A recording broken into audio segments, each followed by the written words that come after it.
when life shakes beneath your feet, who never abandons the ones who seek him. And those who know your name put their trust in you.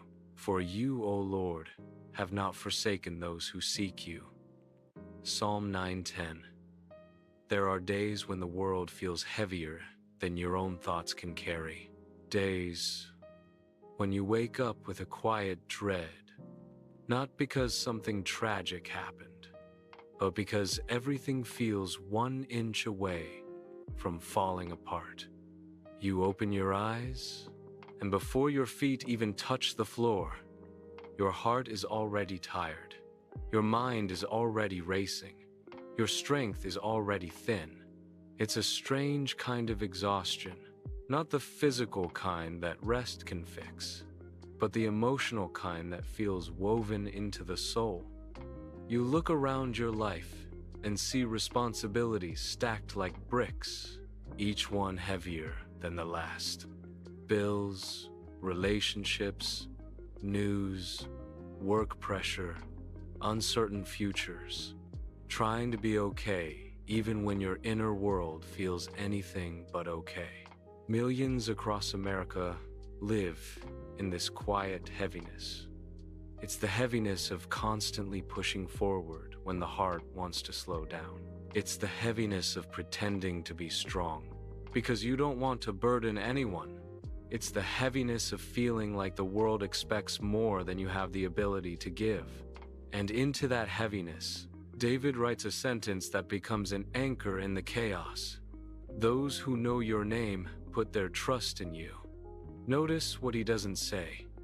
He doesn't say, those who feel strong trust you. He doesn't say, those who have no fear trust you. He doesn't say, those who understand everything trust you. He says, those who know your name. Because trust isn't built on clarity, it's built on character. Not your character, God's. To know his name is to remember his heart when your own heart is overwhelmed. To know his name is to recall his faithfulness when your circumstances feel unstable. To know his name is to look at your fears and remember that God's identity has not changed just because life has become uncertain. His name is the history of everything he has ever been, to everyone who ever needed him. He is Jehovah Shammah, the Lord who is there when you feel painfully alone. Jehovah Jireh, the Lord who provides when the numbers don't add up. Jehovah Shalom, the Lord who is peace when your thoughts won't quiet.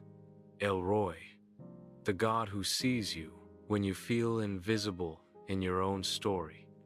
When David says, those who know your name trust you, he's reminding your heart. You don't trust God because life is predictable. You trust him because he is. For you, O Lord, have not forsaken those who seek you. This line is the heartbeat, the anchor, the steady ground beneath trembling feet. Forsaken means abandoned, left behind, overlooked, pushed aside, forgotten, unprotected, alone in the battle. David says, God does not do that.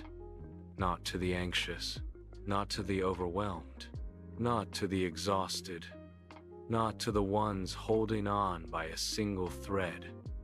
God does not forsake those who seek him.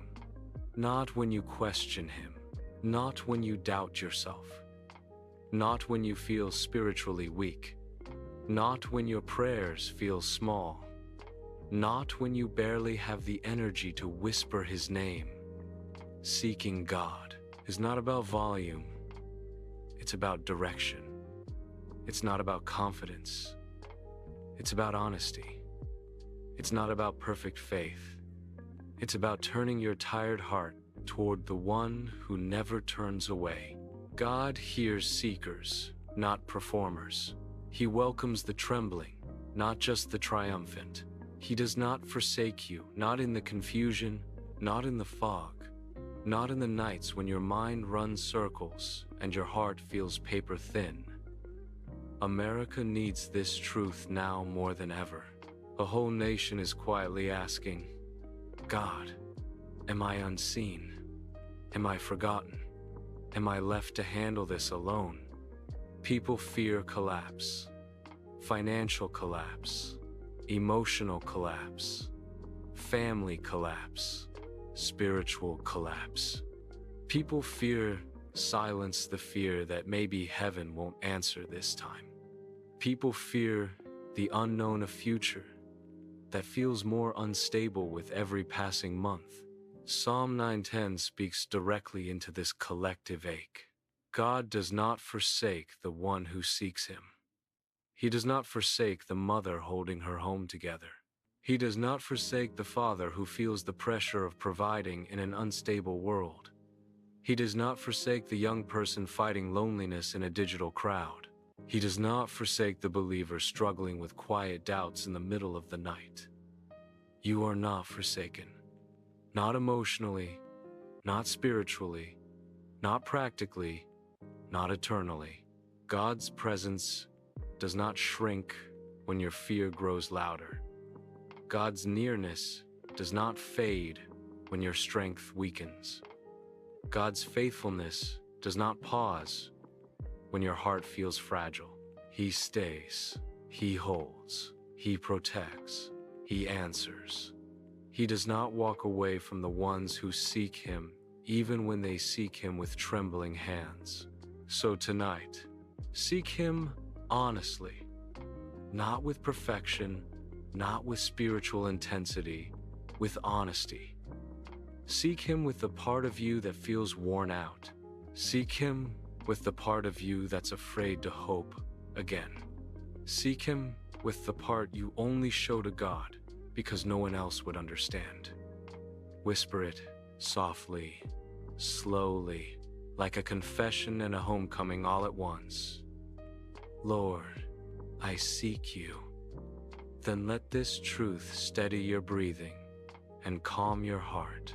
You have not forsaken me.